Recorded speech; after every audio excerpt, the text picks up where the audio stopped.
How do you make a positive action permanent?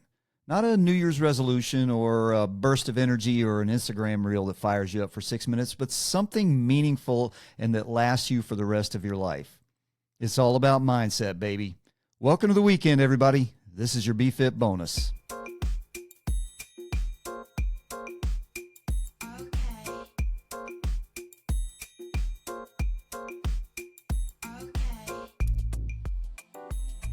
Hey, everybody. Welcome to bFIT bonus. This is we'll call it the walk it out version of balanceFIT radio. Just a few ideas you can carry with you into the weekend and not worry about dropping them on your foot. I'm Scott. Let's get into it. I was finishing up a personal training session with a client recently, and as we wrapped up, I asked him, as I do, about his nutrition plan. Now, whenever I ask this question, his modus operandi is to give me a letter grade.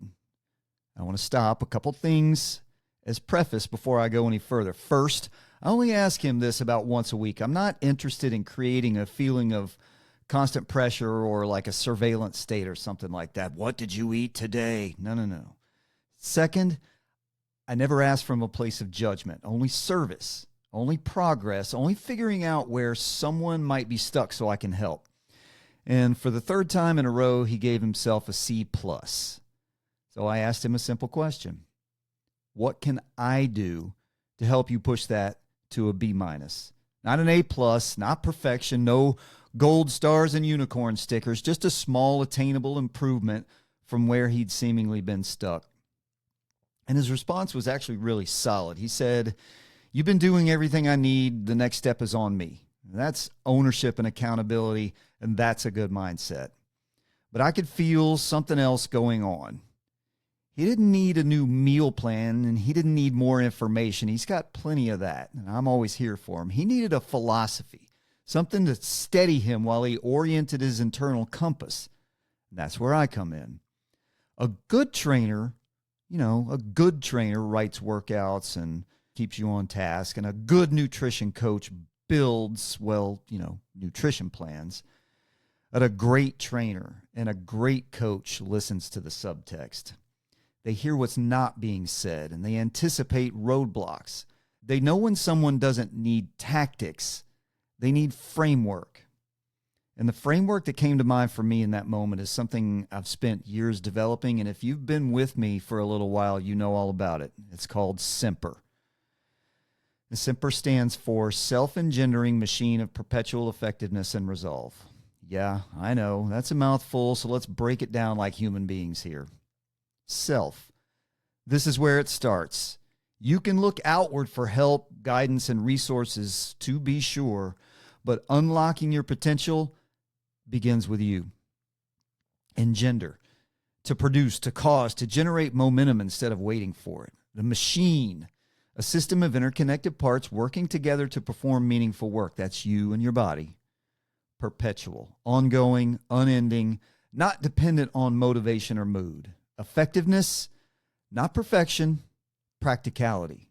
Results that actually matter in real life.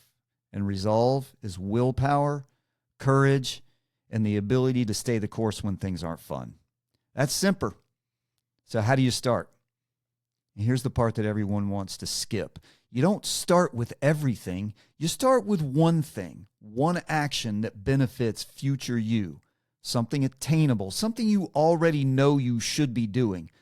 Putting your shoes away instead of kicking them off at the door, not leaving dishes in the sink, eating one less junky thing, going for a short walk. Whatever the thing is, pick one. And then, regardless of how you feel, you do it. No drama, no negotiation, no waiting for the right mindset. You square your shoulders and you do the thing. Then you do that one thing again tomorrow. And then you do it again and again and then again and the next day and the next. You put it on a zero fail priority until it ceases being something that you do and becomes part of your background operating system, something that perpetually runs on its own energy. It becomes almost autonomic, like breathing. Then, and only then, you begin the process with the next thing you need to tackle. That's how improvement becomes self-engendering. So why is this important for the body, mind, and spirit? The old wellness triad. It doesn't require deep thought to understand this. You either entered or are considering entering the world of fitness to feel better in some fashion. So take it all the way. When you feel better, you perform better. When you perform better, your outlook improves, and here's where it really gets awesome. When your outlook improves, you attract better people into your orbit, people who elevate you instead of dragging you into a codependent pit of misery, or worse, just letting you drift and spin. And maybe, just maybe, that nudges you toward taking better care of your body, mind, and spirit. Maybe you become someone your kids look up to. Maybe your presence becomes stabilizing instead of draining. Maybe people want to be around you because you're solid. You become a fountain instead of a drain. You're feeding goodness into the world. At that point, you don't need fame. You don't need status. You don't need a platform. You don't need any of that nonsense. You're an asset and a source of light. You're a springboard for the growth of others, and I cannot think of a better thing to be. Here's a classic trap that keeps people stuck. Believing that small progress doesn't matter. That if it's not dramatic, it's pointless. The reason people often freeze is because they create an existential to-do list that feels overwhelming. Your life is a gift. It's sacred and worthy of elevation. And there are things in your life that need doing and need enjoying. So let me ask you this. Why does the idea of months of exercise keep you from doing 20 jumping jacks? Why does the thought of writing a book keep you from writing one sentence? Why does folding all the laundry keep you from pairing a few socks? Because you're thinking too broad, too far down the line, too big picture, and it's causing paralysis. And there's an old proverb. How do you eat an elephant? One bite at a time. And that's how you tackle any problem. One bite at a time. Any roadblock, anything that jumps up in front of you that's causing you friction, if it seems too big, one bite at a time. 1 moment, 1 minute, 1 half day, make it to the next meal, make it to the next time you get up out of bed. You can't live the sum of all your days each and every day. That's unattainable, and it's setting you up for existential failure. You live this moment, now. You do what needs to be done now, in this moment, and you move forward. Don't think in terms of the whole. Live now and make now the best you can. The entirety of your life only matters when it's over, and the quality of your nows determines the quality of the whole.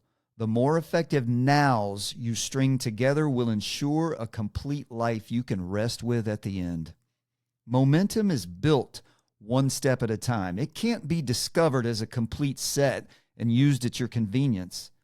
So take small actions. Put your shoes on and walk for 5 minutes.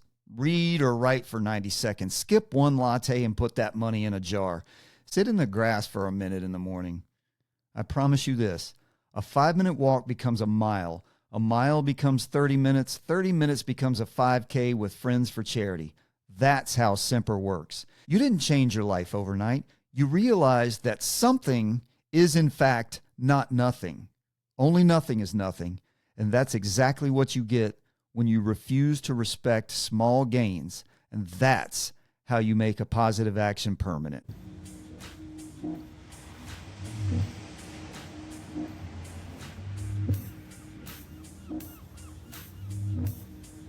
All right, now, that is it for this bFIT bonus. No homework or gold stars, no unicorn stickers, like I said. Just a reminder to move a little, think a little, and live like future you actually exists. Take this with you into the weekend. Keep what's useful and leave the rest behind. And I'll leave you with this thought from the Buddha. We are shaped by our thoughts. We become what we think.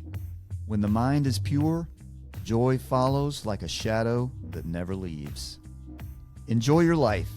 Take care of your body, your mind, and your spirit. Not perfectly, just honestly. Have a good weekend. Be well, and I'll talk to you soon.